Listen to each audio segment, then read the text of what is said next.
The objective behind building a concrete-free subfloor is to eliminate the need of bringing cement into your backyard.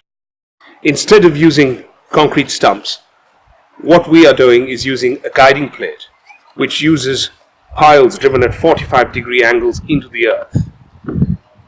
Now these piles are either 900 millimeters or 1500 millimeters or somewhere in between, and their size is dependent on the soil conditions of the site.